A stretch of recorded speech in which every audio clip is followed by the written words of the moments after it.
उत्तर प्रदेश के एक शांत ग्रामीण जिले में, जहां धान के खेत फलों के बागों के साथ दूर दूर तक फैले हुए थे, एक छोटा सा परिवार था जिसे हमेशा एक मिसाल माना जाता था।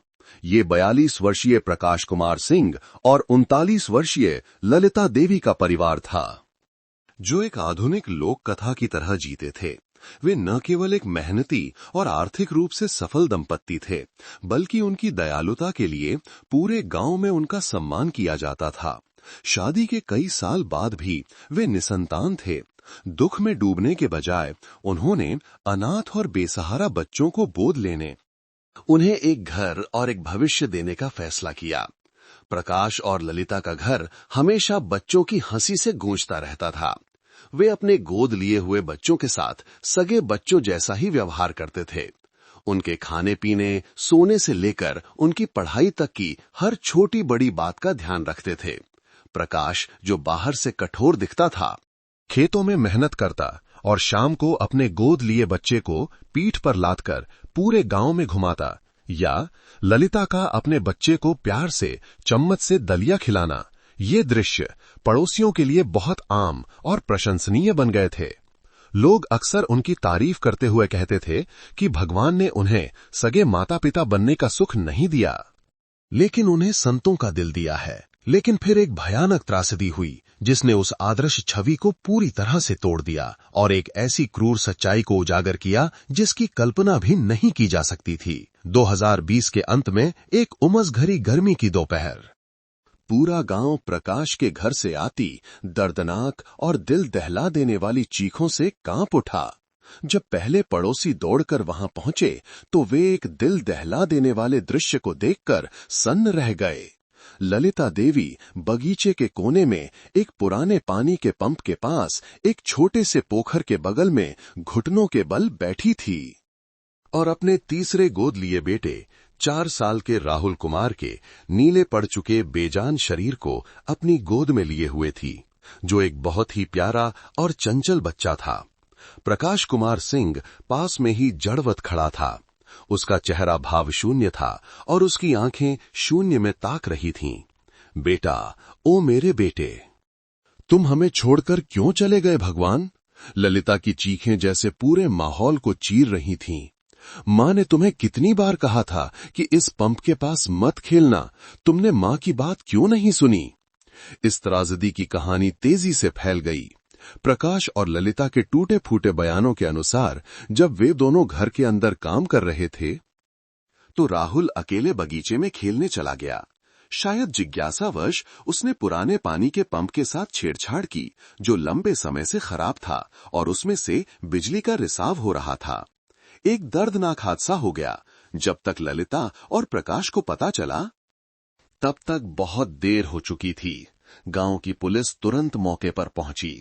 घटना स्थल एक बहुत ही स्पष्ट दुर्घटना का मामला लग रहा था। एक पुराना जंग लगा पानी का पंप, जिसके बिजली के तार के प्लास्टिक कवर को चूहों ने कुतर दिया था, एक छोटे से पोखर के बगल में पड़ा था। बच्चे के शरीर पर किसी बाहरी चोट के निशान नहीं थे, केवल उसके छोटे से हाथ पर कुछ हल्के जलने के निशान थे, जो बिजली के झटके के मामले से पूरी तरह मेल खाते थे। दुखी दंपत्ति के बयान भी पूरी तरह से तार्किक थे। वे खुद को कोस रहे थे कि वे इतने लापरवाह थे कि उन्होंने उस खराब पंप की मरम्मत नहीं की या उसे फेंका नहीं, जिसके कारण एक ऐसी त्रासदी हुई जिसे सुधारा नहीं जा सकता था। दंपत्ति के गहरे दुख के नाटक ने सभी को पूरी तरह से यकीन दिला दिया। लोग न केवल उन पर विश्वास करते थे, बल्कि उनके प्रति बहुत सहानुभूति भी रखते थे। वे उस अभागे बच्चे के लिए दुखी थे और उस दयालु दंपत्ति के लिए और भी ज्यादा दुखी थे। इतने सालों तक बच्चे की चाहत के बाद, एक बच्चे को गोद लेकर उसे प्यार से पालने के बाद, अब उन्हें इतने बड़े नुकसान का सामना करना पड़ रहा था। किसी ने भी एक पल के लिए भी उनके इरादों पर शक नहीं किया। राहुल कुमार की मौत को स्थानीय पुलिस ने जल्द ही एक दुर्भाग्यपूर्ण दुर्घटना के रूप में दर्ज कर लिया, जिसका कारण वयस्कों द्वारा खतरनाक बिजली के उपकरणों के प्रबंधन और उपयोग में लापरवाही थी।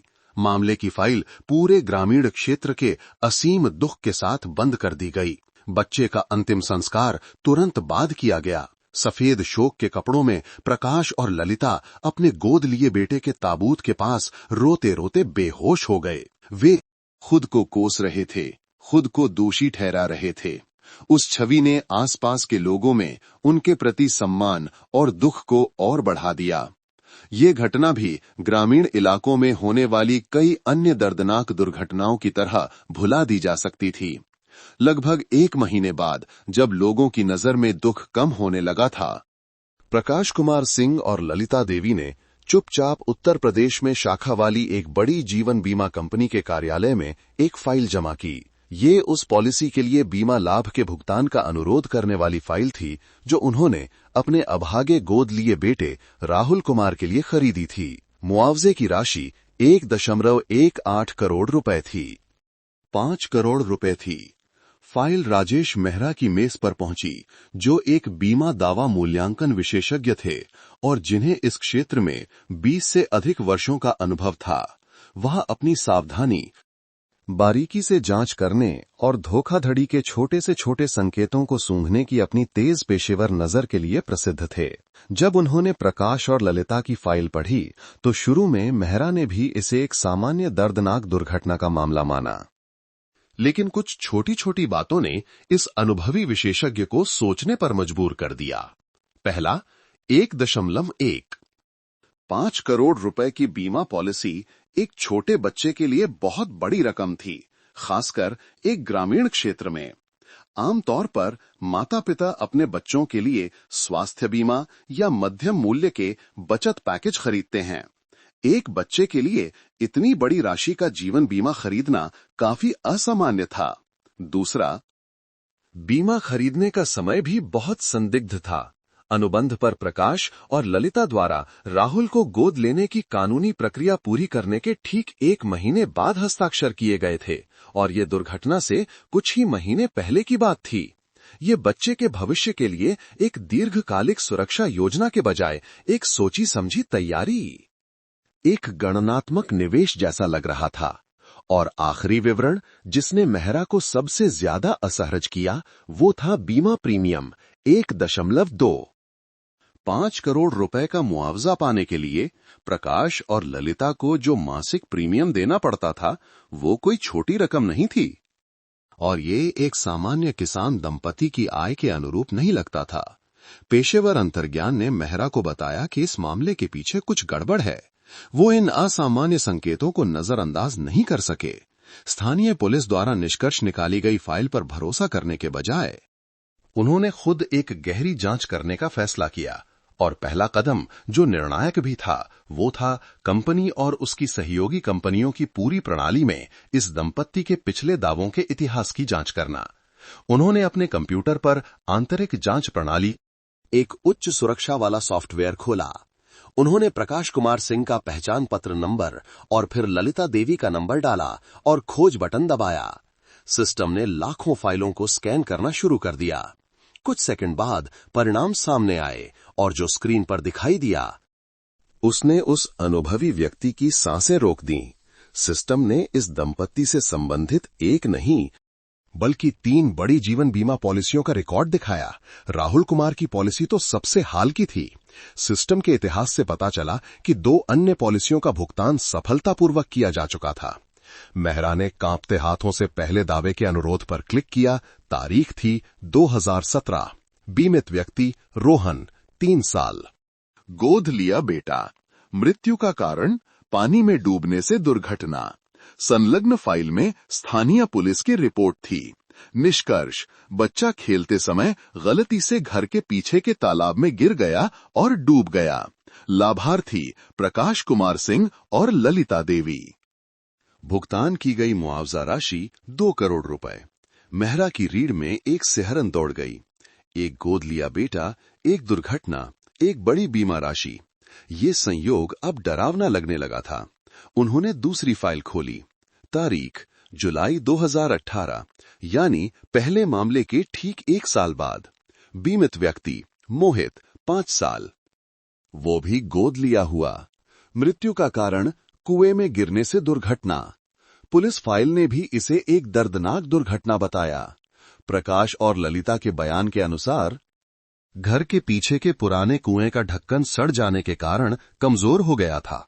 मोहित खेलते समय उस पर चढ़ गया और नीचे गिर गया। लाभार्थी प्रकाश कुमार सिंह और ललिता देवी। इस बार भुगतान की गई मुआवजा राशि और भी बड़ी थी, 3 करोड़ रुपए। इस समय तक मेहरा अपनी कुर्सी पर शांत नहीं बैठ सके। वो उछलकर खड़े हो गए, दोनों हाथ मेज पर रखें, आंखें फाड़कर कंप्यूटर स्क्रीन को घूर रहे थे। एक भयानक पैटर्न, एक रोंगटे खड़े कर देने वाला मौत का फॉर्मूला स्पष्ट और निर्विवाद रूप से सामने आ गया था। हर 1-1.5 साल में ये दंपत्ति एक अनाथ बच्चे को गोद लेता था। हर 1-1.5 साल में वे उस बच्चे के लिए एक बहुत बड़ी राशि की जीवन बीमा पॉलिसी खरीदते थे और हर 1-1.5 साल में वो बच्चा एक दर्दनाक, बिना किसी निशान वाली दुर्घटना में मर जाता था और हर मौत के बाद करोड़ों रुपए की बीमा राशि उनके खाते में ट्रांसफर कर दी जाती थी। रोहन डूबकर मरा, 2 करोड़ रुपए। मोहित कुएं में गिरा, 3 करोड़ रुपए। और अब राहुल बिजली के झटके से मरा, 5 करोड़ रुपए। ये कोई संयोग नहीं था, ये कोई क्रूर भाग्य नहीं था, ये एक सिलसिलेवार हत्याओं की श्रृंखला थी, जिसे क्रूरता और ठंडे दिमाग से योजनाबद्ध किया गया था, जिसे मगरमच्छ के आंसुओं और नकली दयालुता के पर्दे के नीचे छिपाया गया था। वे अभागे अनाथ बच्चे जिन्हें एक घर मिलना चाहिए था, उन्हें उनके ही तथाकथित पालक माता पिता ने अपने लालच के लिए एक उपकरण, एक बलि का बकरा बना दिया था। प्रकाश और ललिता संत नहीं थे, वे इंसानी खाल में छिपे राक्षस थे। मेहरा के दिल में गुस्सा उमड़ पड़ा, लेकिन तुरंत ही एक पेशेवर की शांति और दृढ़ता ने उसकी जगह ले ली। वो जानते थे कि वो जो करने जा रहे हैं वो सिर्फ एक दावे को अस्वीकार करना नहीं होगा, ये उनके द्वारा जाने गए सबसे भयानक अपराधों में से एक को उजागर करना होगा। उनका कदम बहुत सतर्क होना चाहिए। अगर उन्होंने सीधे तौर पर मना कर दिया और कारण बता दिया, तो वो शैतानी जोड़ा निश्चित रूप से सतर्क हो जाएगा और भागने या बचे हुए सबूतों को नष्ट करने की कोशिश करेगा। वो बैठकर प्रकाश कुमार सिंह और ललिता देवी को जवाब देने के लिए एक आधिकारिक पत्र लिखने लगे। पत्र का मजमून बहुत पेशेवर और वस्तुनिष्ठ था। फाइल की समीक्षा करने के बाद हम पाते हैं कि घटना स्थल की रिपोर्ट में कुछ बिंदु स्पष्ट नहीं हैं। अंतिम निर्णय लेने से पहले कंपनी को स्वतंत्र रूप से फिर से जांच करने के लिए और समय चाहिए। आपका मुआवजा अनुरोध अस्थायी रूप से अस्वीकार किया जाता है। एक तकनीकी कारण से इनकार, जो समय खरीदने के लिए पर्याप्त था और उन 2 चालाक लोमड़ियों को चौंकाने के लिए भी काफी नहीं था। पत्र भेजने के बाद मेहरा ने तुरंत अपने कार्यालय का दरवाजा अंदर से बंद कर लिया। उन्होंने इस मामले की सूचना सामान्य प्रक्रिया के अनुसार अपने वरिष्ठों को नहीं दी, क्योंकि उन्हें डर था कि जानकारी लीक हो सकती है। उन्होंने अपना निजी फोन निकाला, अपनी संपर्क सूची में एक ऐसा नंबर खोजा जिसे उन्होंने बहुत पहले सहेजा था, एक ऐसा नंबर जिसका उन्हें उम्मीद थी कि कभी इस्तेमाल नहीं करना पड़ेगा। ये उनके एक पुराने दोस्त का निजी मोबाइल नंबर था, जो वर्तमान में उत्तर प्रदेश पुलिस की क्राइम ब्रांच में एक महत्वपूर्ण पद पर था। हेलो विक्रम, मेहरा ने अपनी आवाज को कांपने से रोकने की कोशिश करते हुए कहा। राजेश बोल रहा हूं, बीमा कंपनी से। मेरे पास एक मामला है, एक बहुत ही खास, बहुत गंभीर मामला है। यह सामान्य बीमा धोखाधड़ी नहीं है। मुझे संदेह है कि ये एक सिलसिलेवार हत्या का मामला है। बीमा मूल्यांकन विशेषज्ञ राजेश मेहरा का उत्तर प्रदेश पुलिस की क्राइम ब्रांच को किया गया फोन कॉल उस झूठी शांति के बीच एक बम विस्फोट की तरह था। उस कॉल की सामग्री, जिसमें एक रोंगटे खड़े कर देने वाले मौत के पैटर्न के बारे में जानकारी थी, को तुरंत राज्य पुलिस के महानिदेशक को रिपोर्ट किया गया। मामले की गंभीरता, जिसमें बच्चों को बीमा लाभ के लिए निशाना बनाने वाली सिलसिलेवार हत्याओं का संदेह था, ने सबसे अनुभवी अधिकारियों को स्तब्ध और क्रोधित कर दिया। एक विशेष जांच दल का गठन तुरंत किया गया, जिसे वर्ष के सबसे महत्वपूर्ण मामलों में से एक के रूप में पहचाना गया। इंस्पेक्टर विक्रम सिंह, जो अपनी दृढ़ता, तार्किक सोच, तेज दिमाग और कई जटिल मामलों को सुलझाने के अनुभव के लिए प्रसिद्ध थे, को जांच दल का प्रमुख नियुक्त किया गया। ये कोई सामान्य मामला नहीं है। इंस्पेक्टर विक्रम ने टीम के सदस्यों के साथ अपनी पहली आपातकालीन बैठक में कहा, हम इंसानी खाल में छिपे दो शैतानों का सामना कर रहे हैं जो कई सालों तक एक आदर्श नाटक करने में सक्षम हैं। उन्होंने स्थानीय अधिकारियों, पड़ोसियों और यहां तक कि स्थानीय पुलिस को भी न केवल एक बार बल्कि 3 बार धोखा दिया है। इससे पता चलता है कि वे बेहद चतुर, चालाक और ठंडे दिमाग वाले हैं। अब से हमारी हर कार्रवाई पूरी तरह से गुप्त होनी चाहिए ताकि संदिग्धों को कोई शक न हो। जांच की योजना विस्तार से बनाई गई। पहला और सबसे महत्वपूर्ण कदम तीनों दुर्घटनाओं के सभी घटनास्थल की फिर से जांच करना था। जांच दल को भौतिक साक्ष्य, उन खामियों को खोजना था जो हत्यारों ने अपनी कहानी में छोड़ी थीं, ताकि आगे की कार्रवाई के लिए पर्याप्त कानूनी आधार मिल सके। पहली जांच सबसे हालिया मामले राहुल कुमार की बिजली के झटके से हुई मौत पर केंद्रित थी। इंस्पेक्टर विक्रम, जांचकर्ताओं और फोरेंसिक विशेषज्ञों की एक टीम गुप्त रूप से प्रकाश कुमार सिंह के घर लौटी। इस बार वे सांत्वना देने वाले नहीं, बल्कि सच्चाई की तलाश करने वाले थे। दुर्घटना के बाद बिजली सुरक्षा प्रणाली की जांच करने आए बिजली कंपनी के कर्मचारियों के वेश में टीम बिना किसी संदेह के बगीचे के उस कोने तक आसानी से पहुंच गई। पुराना पानी का पंप मामले का सबूत अभी भी वहीं पड़ा था। ये जांच गांव के पुलिस द्वारा की गई पहली जांच से बिल्कुल अलग थी। फोरेंसिक विशेषज्ञों ने विशेष उपकरणों के साथ अपना काम शुरू किया। उन्होंने न केवल नंगी आंखों से देखा, बल्कि उच्च आवर्धन वाले लेंस, प्रतिरोध मापने वाले उपकरणों और सूक्ष्म विश्लेषण का भी उपयोग किया, और उन्हें एक घातक विसंगति खोजने में ज्यादा समय नहीं लगा। इंस्पेक्टर, यहां कुछ गड़बड़ है, एक विशेषज्ञ ने कहा। उसका हाथ पंप में जाने वाले बिजली के तार की ओर इशारा कर रहा था। ये तार चूहे द्वारा नहीं कुतरा गया है और न ही ये स्वाभाविक रूप से घिसा है। इंस्पेक्टर विक्रम ने झुक कर देखा। बिजली के तार का वो हिस्सा जहां से घातक झटका लगने की बात कही गई थी, का बाहरी प्लास्टिक कवर हटा हुआ था, जिससे अंदर का तांबे का तार दिख रहा था। लेकिन जब लेंस के नीचे ध्यान से देखा गया तो इस छिले हुए हिस्से में बहुत अजीब विशेषताएं थीं। इसमें कृंतकों के दांतों के निशान नहीं थे, न ही इसमें समय के साथ खराब होने वाले पदार्थ के टूटने के कोई संकेत थे। इसके बजाय प्लास्टिक कवर का किनारा बहुत तेज और सपाट था, जैसे कि उसे किसी तेज चीज से काटा गया हो, और तांबे के तार की सतह पर एक दूसरे के समानांतर बहुत छोटी खरोंचें थीं। ये चाकू के निशान हैं, विशेषज्ञ ने पुष्टि की।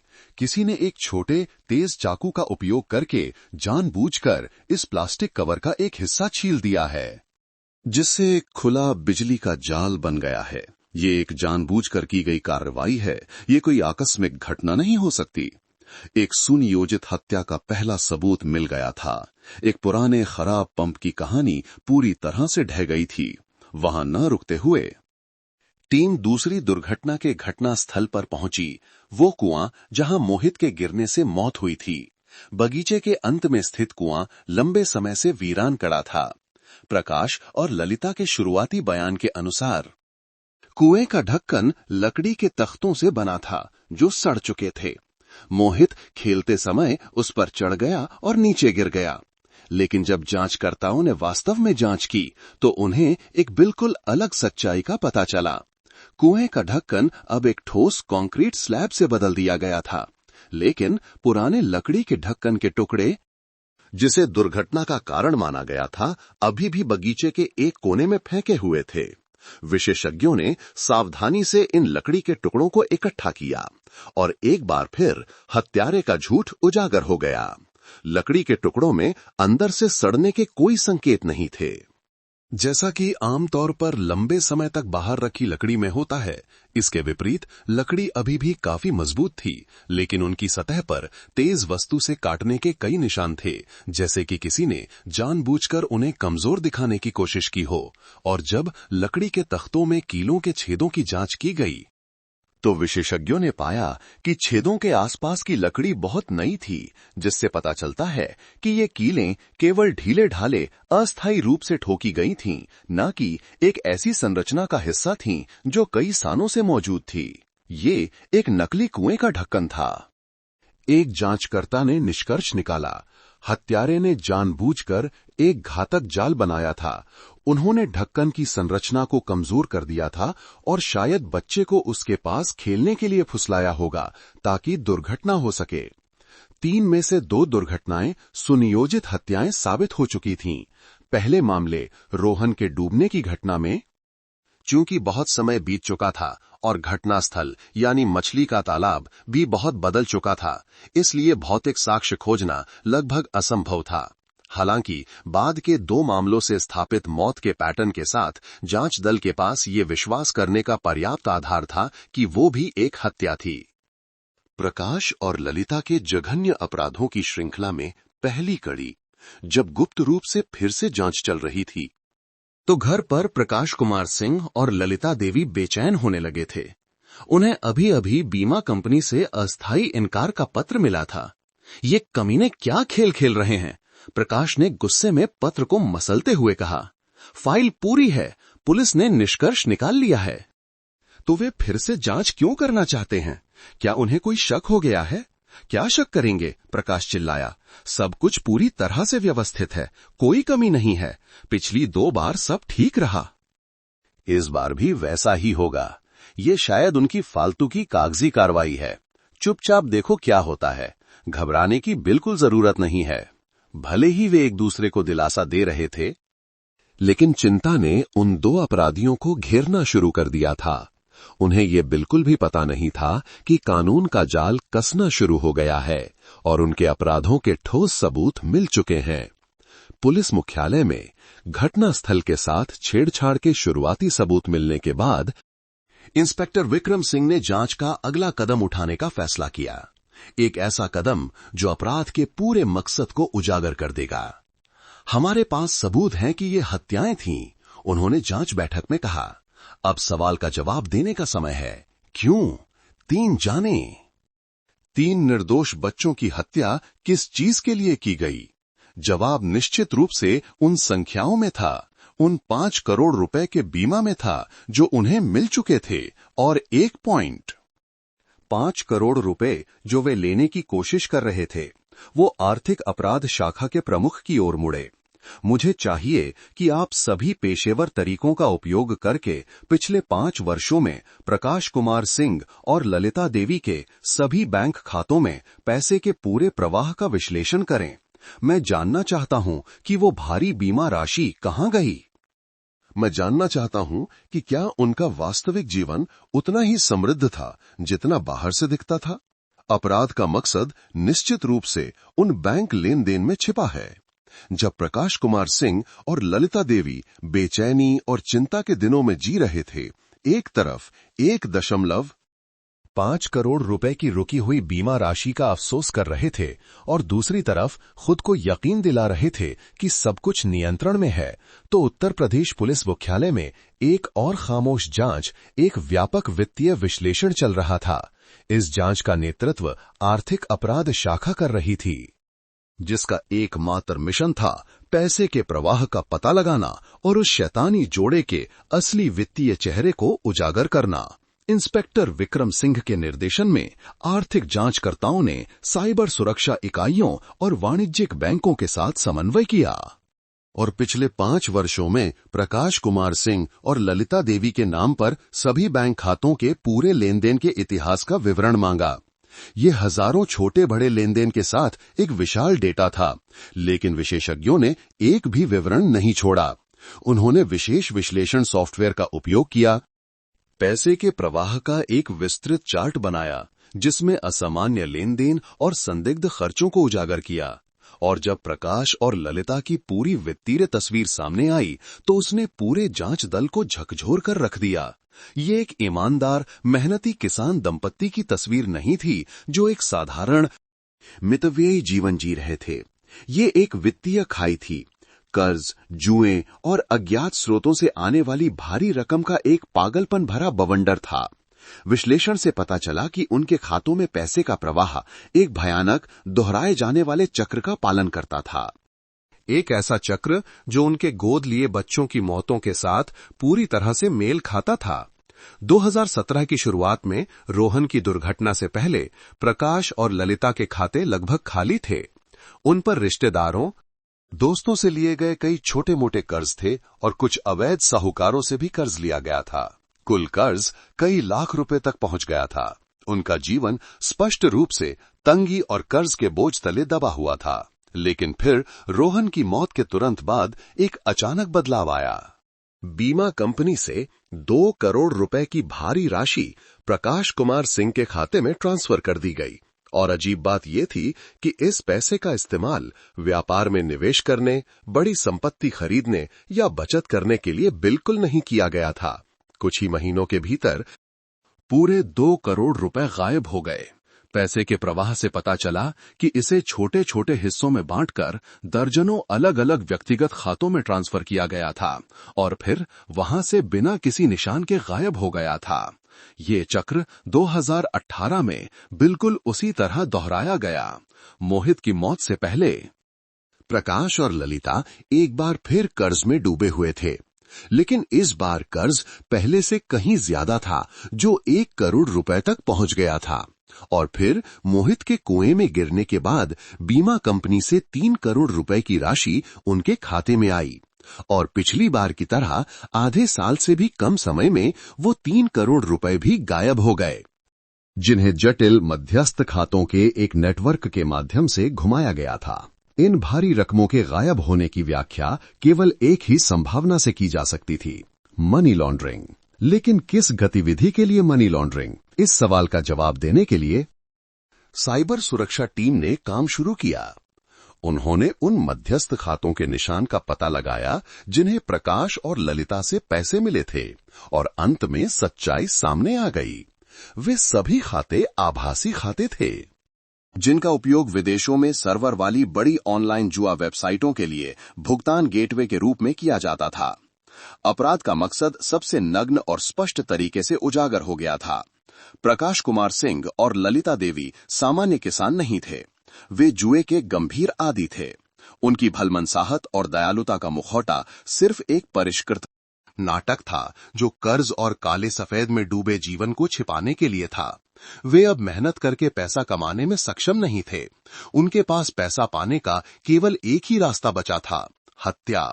उनकी पूरी क्रूर योजना सामने आ गई थी। वे अनाथ बच्चों को गोद लेते थे, ऐसे कमजोर प्राणी जिनका कोई सहारा नहीं था। वे उनके साथ अच्छा व्यवहार करते थे, पड़ोसियों को धोखा देने के लिए एक खुशहाल परिवार की छवि बनाते थे, लेकिन साथ ही वे चुपचाप उन बच्चों के लिए बड़ी राशि की जीवन बीमा पॉलिसी खरीदते थे।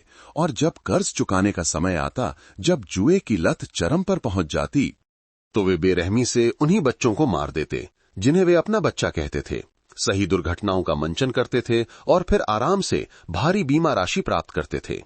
उस पैसे का इस्तेमाल बेहतर जीवन बनाने के लिए नहीं किया जाता था, इसे ऑनलाइन जुए में झोंक दिया जाता था, जो जल्दी ही गायब हो जाता था और एक नया आपराधिक चक्र शुरू हो जाता था। उनकी नजर में बच्चे इंसान नहीं थे, वे सिर्फ एक खूनी खेल में चिप्स थे। हमारे पास सब कुछ है, इंस्पेक्टर विक्रम सिंह ने अंतिम जांच बैठक में कहा। उनकी आवाज गुस्से से कांप रही थी। हमारे पास घटना स्थल से छेड़छाड़ के सबूत हैं, हमारे पास बार बार होने वाली मौतों का पैटर्न है और अब हमारे पास एक ऐसा मकसद है जो इससे ज्यादा स्पष्ट नहीं हो सकता। इस नाटक को खत्म करने का समय आ गया है। प्रकाश कुमार सिंह और ललिता देवी को गिरफ्तार करने और उनसे पूछताछ करने की एक विस्तृत योजना बनाई गई। जांच दल ने उन्हें अचानक गिरफ्तार न करने का फैसला किया। वे दोनों को पूछताछ के लिए बुलाएंगे, उन्हें अलग करेंगे और एकत्र किए गए सबूतों का उपयोग करके एक एक करके उनके झूठ के हर पर्दे को तोड़ेंगे। उन्हें अपने अक्षम्य अपराध का सामना करने के लिए मजबूर करेंगे। एक सुबह प्रकाश कुमार सिंह और ललिता देवी के घर समन भेजा गया। इस बार कारण जांच में सहयोग करना नहीं था। समन में स्पष्ट रूप से लिखा था, श्री प्रकाश कुमार सिंह और श्रीमती ललिता देवी को रोहन, मोहित और राहुल कुमार की मौतों से संबंधित तथ्यों पर पूछताछ के लिए उत्तर प्रदेश पुलिस मुख्यालय में उपस्थित होने का आदेश दिया जाता है। जब उन्होंने 3 गोद लिए बच्चों के नामों के साथ समन पत्र प्राप्त किया तो प्रकाश कुमार सिंह और ललिता देवी समझ गए कि उनका नाटक वास्तव में समाप्त हो गया है। दोनों के चेहरे का रंग उड़ गया, उनकी आंखों में अत्यधिक घबराहट साफ दिखाई दे रही थी। उन्होंने एक दूसरे से एक शब्द भी नहीं कहा, बस चुपचाप कपड़े बदलें। वे जानते थे कि पुलिस मुख्यालय की ये यात्रा एक ऐसी यात्रा होगी जहां से वापसी नहीं होगी। कई वर्षों के बाद कानून का जाल आखिरकार कस गया था। प्रकाश कुमार सिंह और ललिता देवी से अंतिम पूछताछ 2 अलग-अलग पूछताछ कक्षों में एक साथ की गई। जांच दल ने एक विस्तृत पूछताछ की पटकथा तैयार की थी, जिसका उद्देश्य न केवल उन्हें अपना अपराध स्वीकार करने के लिए मजबूर करना था, बल्कि प्रत्येक मामले में प्रत्येक संदिग्ध की विशिष्ट भूमिका और व्यवहार को भी स्पष्ट करना था। जांचकर्ताओं का मानना था कि जुए के आदी लोगों की प्रकृति के अनुसार जब वे पतन का सामना करते हैं तो वे खुद को बचाने की कोशिश में एक दूसरे पर दोष मढ़ने की कोशिश कर सकते हैं। ललिता देवी, जो बाहर से कमजोर दिखती थीं, को पहले पूछताछ कक्ष में लाया गया। इंस्पेक्टर विक्रम सिंह सीधे उसके सामने बैठे। शुरू में ललिता ने एक दुखी मां की भूमिका निभाने की कोशिश की। रोते हुए कहा कि उसे 3 मृत बच्चों के नामों के साथ बुलाना एक अपमान है, जांच एजेंसी की क्रूरता है। आप मेरे साथ ऐसा नहीं कर सकते। वो सिसकते हुए बोली, हमने अपने बच्चे खो दिए हैं, वो दर्द पहले से ही बहुत बड़ा है, आप उसे फिर से क्यों कुरेद रहे हैं? हम पर शक क्यों कर रहे हैं? इंस्पेक्टर विक्रम ने बहस नहीं की। वो बस चुपचाप मेज पर 3 अभागे बच्चों की 3 बीमा फाइलें रख दीं। उसके बगल में बैंक स्टेटमेंट का एक मोटा बंडल था। ललिता जी, उन्होंने शुरू किया। उनकी आवाज शांत लेकिन भारी थी। हमें शक नहीं है, हमारे पास सबूत हैं। 3 बच्चे, 3 दुर्घटनाएं और 5 करोड़ रुपए का बीमा जो भुगतान किया गया और भुगतान के लिए तैयार है। क्या आपको ये संयोग बहुत ज्यादा सटीक नहीं लगता? उन्होंने बैंक स्टेटमेंट का बंडल उसकी ओर धकेल दिया। और ये वो जगह है जहां सारा पैसा गया। सैकड़ों लेन देन व्यक्तिगत खातों में और वहां से सीधे ऑनलाइन जुआ वेबसाइटों में। क्या आप इसकी व्याख्या कर सकती हैं? आपके बच्चों को खोने के दुख के लिए मिले मुआवजे का पैसा रात भर के जुए में क्यों जला दिया गया? अकाट्य वित्तीय सबूतों का सामना करते हुए ललिता देवी का नाटक टूटने लगा। उसने रोना बंद कर दिया। उसका चेहरा पीला पड़ गया। उसके हाथ एक दूसरे को मरोड़ रहे थे। मुझे नहीं पता, ये सब मेरे पति ने किया। वही सारे पैसे का हिसाब रखते हैं। मुझे कुछ नहीं पता। उसने दोष मढ़ने का पहला प्रयास किया। अच्छा, इंस्पेक्टर विक्रम ने आगे कहा, तो शायद आप इसके बारे में भी कुछ नहीं जानती। उन्होंने जानबूझकर छीले गए बिजली के तार की तस्वीर और नकली कुएं के ढक्कन की तस्वीरें मेज पर रखीं। क्या आप इन चीजों को पहचानती हैं? हमारे पास फोरेंसिक रिपोर्ट है। ये दुर्घटनाएं नहीं थीं, ये जानबूझकर लगाए गए जाल थे। क्या आप ये कहना चाहती हैं कि आपके पति ने ये सब अकेले किया और आप, एक मां जो अपने बच्चों से बेहद प्यार करती थी, को इसके बारे में कुछ भी पता नहीं था? इंस्पेक्टर विक्रम के हर सबूत और हर तर्क ने ललिता देवी के मनोविज्ञान पर हथौड़े की तरह वार किया। वो जानती थी कि उसके पास इनकार करने का कोई रास्ता नहीं है। कमरे में सन्नाटा छा गया और फिर वो पूरी तरह से टूट गई। इस बार का रोना नकली नहीं था, बल्कि डर और हार का रोना था। यह सब उसने किया है, वो चिल्लाई, कबूल करना शुरू कर दिया, लेकिन अभी भी जिम्मेदारी टालने की कोशिश कर रही थी। सब कुछ प्रकाश की वजह से हुआ है। वो जुए का आदी है, कर्ज में डूबा हुआ है। उसी ने ये भयानक योजना बनाई थी। उसने कहा कि कर्ज चुकाने और पैसा वापस पाने का यही एकमात्र तरीका है। मैंने उसे रोका, मैंने उससे भीख मांगी, लेकिन उसने नहीं सुना। उसने मुझे धमकी दी और मुझे ऐसा करने के लिए मजबूर किया। मैं सिर्फ एक कमजोर औरत हूं, मैं क्या कर सकती थी? ललिता का बयान चाहे कितना भी गणनात्मक क्यों न हो, सिलसिलेवार हत्या की साजिश के अस्तित्व की पुष्टि करने वाला पहला कबूलनामा था। जांच दल को इस सबसे कमजोर कड़ी से वो मिल गया था जिसकी उन्हें जरूरत थी। इस बीच बगल के पूछताछ कक्ष में प्रकाश कुमार सिंह बहुत अधिक जिद्दी साबित हुआ। वो चुप रहा, न तो कुछ स्वीकार किया और न ही इनकार किया। वो एक जिद्दी, चुनौतीपूर्ण भाव के साथ वहां बैठा रहा। लेकिन जब जांचकर्ताओं ने बताया कि ललिता देवी ने सब कुछ कबूल कर लिया है और पूरी साजिश का दोष उस पर डाल दिया है, तो प्रकाश कुमार सिंह का धैर्य अंततः टूट गया। उस कुतिया की इतनी हिम्मत कि उसने ऐसा कहा। वो गुस्से से दहाड़ा। उसकी आंखें लाल हो गई थीं। वही थी जिसने ये सुझाव दिया था। उसी ने कहा था, चलो एक बार फिर अपनी किस्मत आजमाते हैं, जब हम जुए में हार गए थे। विश्वासघात के गुस्से ने प्रकाश कुमार सिंह को अब और चुप नहीं रहने दिया। उसने अकेले न मरने का फैसला किया। उसने कबूल करना शुरू कर दिया और उसका बयान उसकी पत्नी से भी ज्यादा ठंडा और विस्तृत था।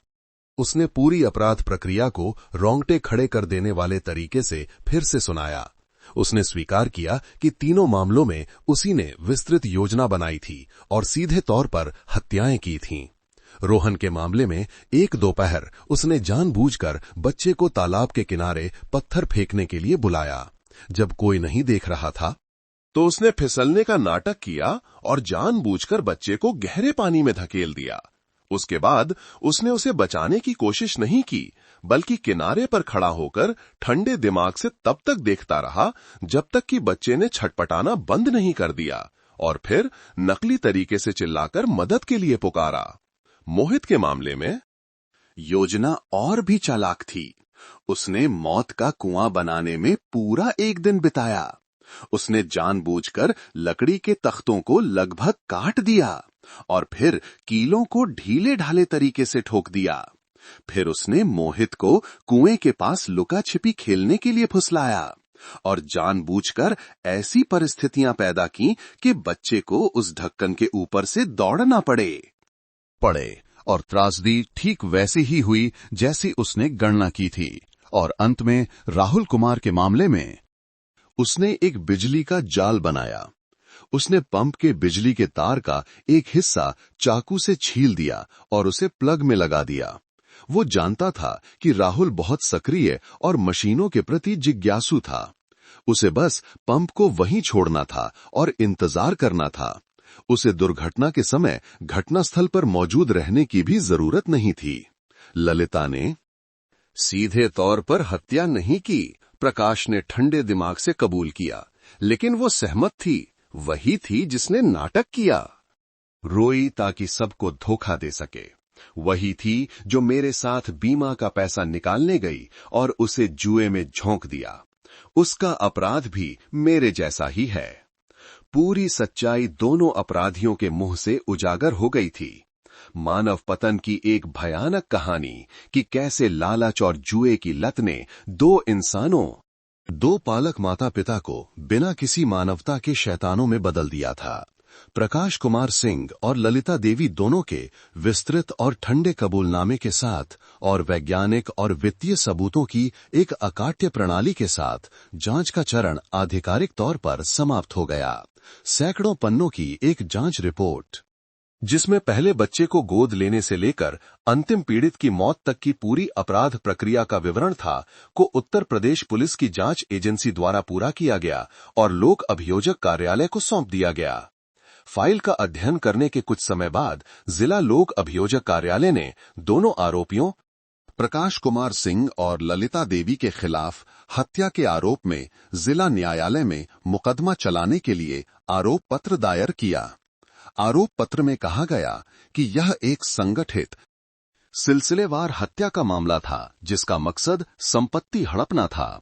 उच्चतम सजा के लिए बढ़ाने वाले कारकों को स्पष्ट और दृढ़ता से सूचीबद्ध किया गया था। कई लोगों की हत्या, 16 वर्ष से कम उम्र के व्यक्ति की हत्या और अपराध को क्रूरता और योजनाबद्ध तरीके से अंजाम देना। कुछ महीने बाद निचली अदालत में सुनवाई शुरू हुई। दयालु दंपत्ति के शैतान बनने, बीमा लाभ के लिए 3 गोद लिए बच्चों की हत्या करने के मामले ने राज्य और पूरे देश के न्यायिक इतिहास में एक अभूतपूर्व भूचाल ला दिया था।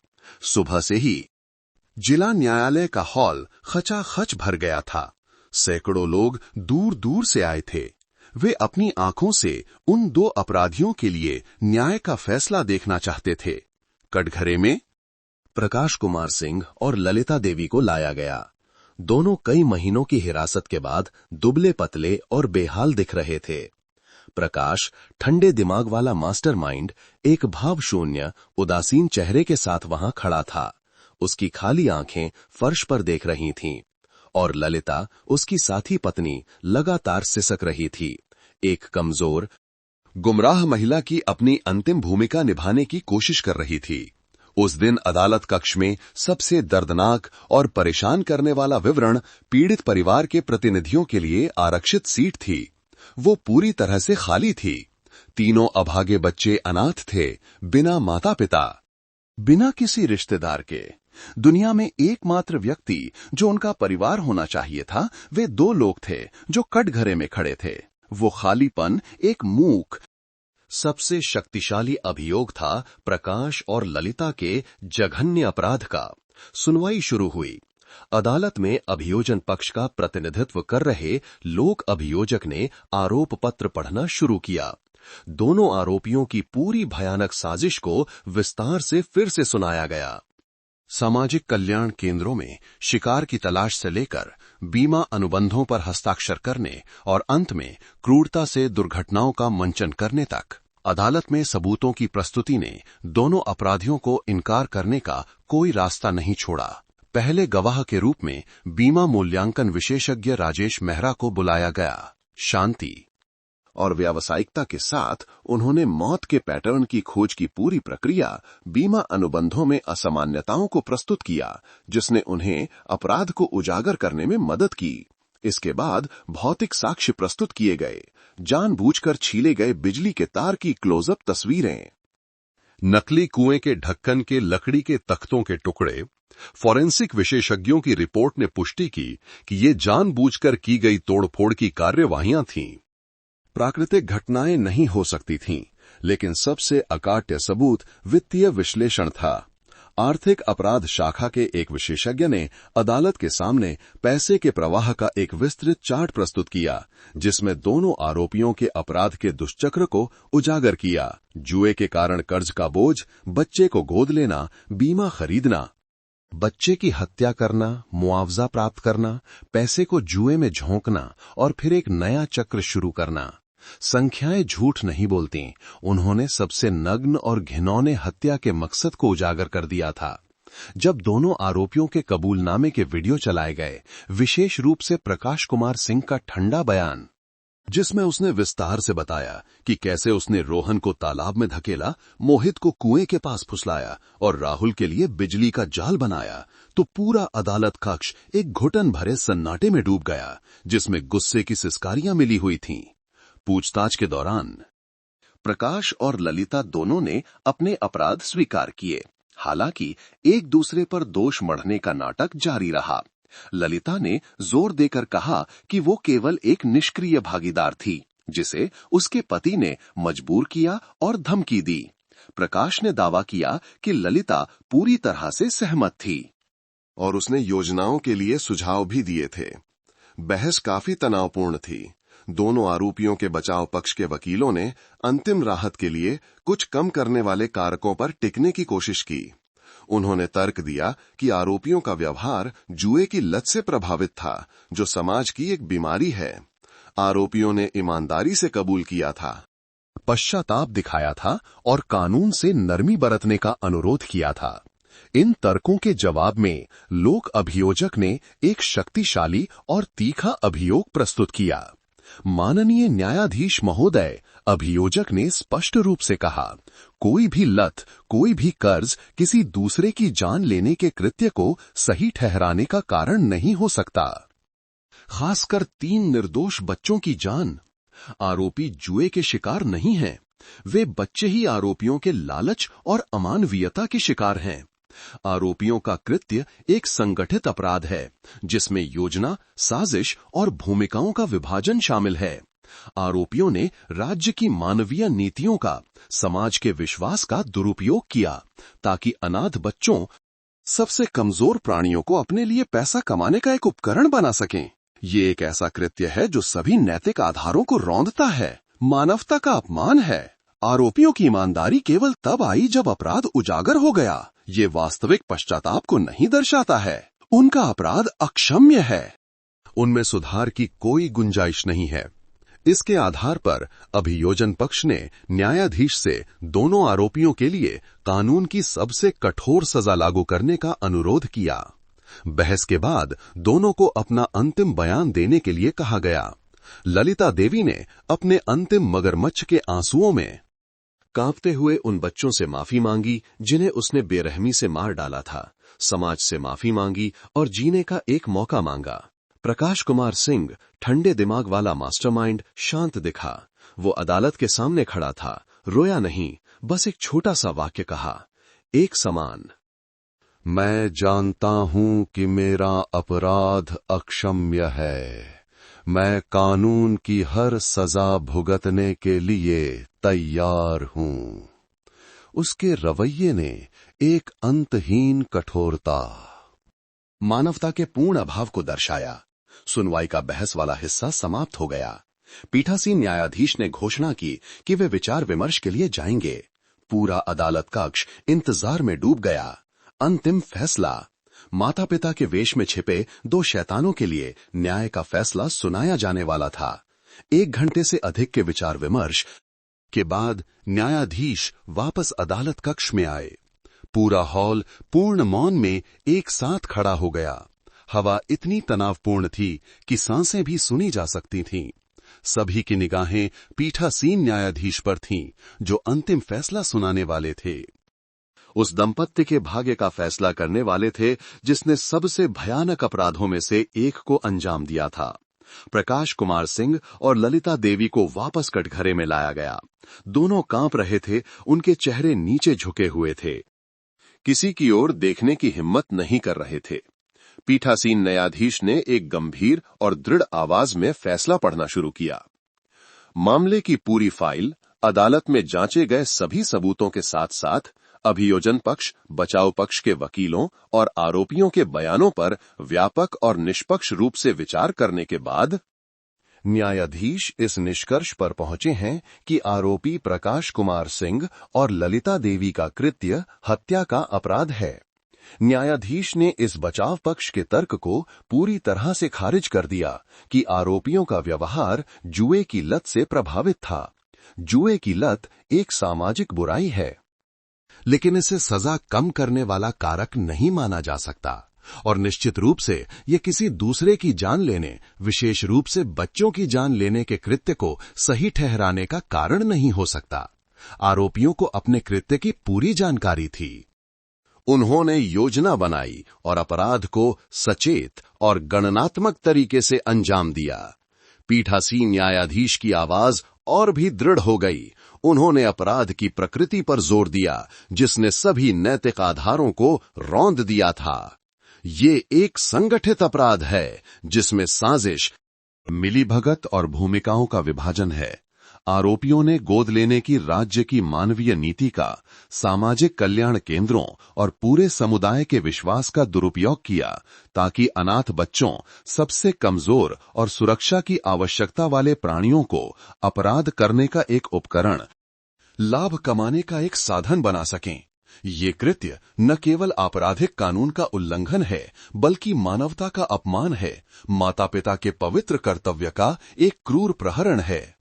आरोपियों के कृत्य कई वर्षों तक दोहराए गए, 3 अलग-अलग पीड़ितों के साथ, जो अपराध को अंत तक अंजाम देने का एक दृढ़ संकल्प, एक कठोरता और मानवता का पूर्ण अभाव दर्शाता है। प्रत्येक छीनी गई जान की आरोपियों द्वारा सावधानी पूर्वक गणना की गई थी। अधिकारियों को धोखा देने के लिए बिना किसी कमी के दुर्घटनाओं का मंचन किया गया था। आरोपियों के अपराध ने न केवल 3 निर्दोष बच्चों की जान ली, बल्कि समाज के अच्छे मानवीय मूल्यों में विश्वास को भी नष्ट कर दिया। ये देखते हुए कि आरोपियों का अपराध अक्षम्य है, आरोपियों की क्रूरता और अमानवीयता का स्तर ऐसा है कि उन्हें सुधारा या शिक्षित नहीं किया जा सकता है। सामान्य निवारण सुनिश्चित करने और कानून के शासन को बनाए रखने के लिए सबसे कठोर सजा लागू करना आवश्यक है। दोनों आरोपियों को समाज से स्थायी रूप से हटाना आवश्यक है। उपरोक्त कारणों से न्यायाधीश अभियुक्त ललिता देवी को हत्या के अपराध में मृत्यु दंड की सजा सुनाते हैं। अभियुक्त प्रकाश कुमार सिंह को हत्या के अपराध में मृत्यु दंड की सजा सुनाते हैं। दोनों आरोपियों को मौत की सजा सुनाई गई। अंतिम फैसला सुनकर ललिता देवी एक पागलपन भरी चीख के साथ बेहोश होकर फर्श पर गिर पड़ी और प्रकाश कुमार सिंह, उसने बस धीरे से अपनी आंखें बंद कर लीं। उसके भावशून्य चेहरे पर कोई बदलाव नहीं आया। उसने अपने लिए अंतिम सजा स्वीकार कर ली। नीचे रिश्तेदारों का एक भी आंसू नहीं था। केवल उपस्थित लोगों की हल्की तालियां और राहत की सांसें थीं। अंततः 3 छोटी आत्माओं के लिए न्याय हो गया था। सुनवाई समाप्त हुई। बीमा लाभ के लिए 3 गोद लिए बच्चों की हत्या का मामला 2 उचित मौत की सजाओं के साथ आधिकारिक तौर पर बंद हो गया। कई दिनों बाद अपने कार्यालय में इंस्पेक्टर विक्रम सिंह अकेले बैठकर पूरे मामले की फाइल को देख रहे थे। वो 2 अपराधियों की क्रूरता के बारे में नहीं सोच रहे थे, बल्कि उस व्यक्ति के बारे में सोच रहे थे जिसने इस जांच की शुरुआत की थी, राजेश मेहरा। बीमा मूल्यांकन विशेषज्ञ, उनके लिए ये मामला एक विशेष प्रमाण था कि नायक हमेशा पुलिस की वर्दी में नहीं होते। अगर मेहरा की सावधानी, संवेदनशीलता और सबसे बढ़कर पेशेवर विवेक नहीं होता तो शायद प्रकाश और ललिता का अपराध जारी रहता। हो सकता है कि वे एक चौथा, 5वां बच्चा गोद लेते और वो मौत का पैटर्न दोहराया जाता। मेहरा आसानी से फाइल को मंजूरी दे सकते थे, कुछ कमीशन ले सकते थे और आंखें मूंद सकते थे, लेकिन उन्होंने ऐसा नहीं किया। उन्होंने अपने अंतर्ज्ञान का पालन करने का फैसला किया। जोखिमों और परेशानियों के बावजूद साहसपूर्वक मामले की सूचना दी। उनके खामोश कृत्य ने संभावित जानें बचाईं और न्याय की यात्रा के लिए पहली गोली बन गए। ये मामला मानव पतन का एक दर्दनाक सबक था, जब जुए की लत और असीम लालच उसे निगल जाता है। प्रकाश और ललिता ने केवल 3 बच्चों को नहीं मारा, उन्होंने माता पिता के अपने पवित्र कर्तव्य को भी मार डाला। उन्होंने परिवार के घर को, जो सबसे सुरक्षित जगह होनी चाहिए थी, एक बूचड़खाने, अपराध के लिए एक मंच में बदल दिया था। उन्होंने जो दयालुता का मुखौटा बनाया था, उसने उनके अपराध को और भी घिनौना और निंदनीय बना दिया था। लेकिन सबसे बड़ी त्रासदी, इस मामले की सबसे बड़ी पीड़ा उन 3 बच्चों का भाग्य था। वे इस दुनिया में दुर्भाग्य में आए, छोड़ दिए गए, बिना किसी रिश्तेदार के। उन्हें एक बार उम्मीद की किरण मिली थी जब एक परिवार ने उन्हें गोद लिया था, लेकिन फिर उन्हीं लोगों ने, जिन्हें वे माता पिता कहते थे, बेरहमी से उन्हें अपने खूनी खेल में एक उपकरण, एक वस्तु बना दिया। वे ये जाने बिना मर गए कि क्यों, उन्हीं हाथों से मारे गए जिन्हें उनकी रक्षा और प्यार करना चाहिए था। अदालत में पीड़ित परिवार की खाली सीट हमेशा इस अक्षम्य अपराध के लिए एक मूक, सबसे शक्तिशाली अभियोग बनी रहेगी। न्याय हो चुका था, लेकिन इस मामले ने जो सवाल छोड़े हैं वे हमेशा बने रहेंगे। गोद लेने की प्रक्रिया में खामियों के बारे में, कमजोर बच्चों की सुरक्षा में समाज की जिम्मेदारी के बारे में, और सबसे बढ़कर मानव मन की असीम खाई के बारे में, जहां केवल एक पल की गिरावट से इंसान शैतान से भी ज्यादा क्रूर हो सकता है। दोस्तों, आप सब कहां-कहां से हमारी ये कहानी सुन रहे हैं, कमेंट करके जरूर बताइएगा। आपको ये कहानी कैसी लगी, ये भी हमें बताइए। हम ईश्वर से प्रार्थना करते हैं कि आप जहां भी रहें, हमेशा सुरक्षित और खुश रहें। अगर आपके पास भी कोई ऐसी ही दिलचस्प कहानी है, तो उसे हम सबके साथ कमेंट्स में जरूर साझा करें। हमें पढ़कर बहुत अच्छा लगेगा।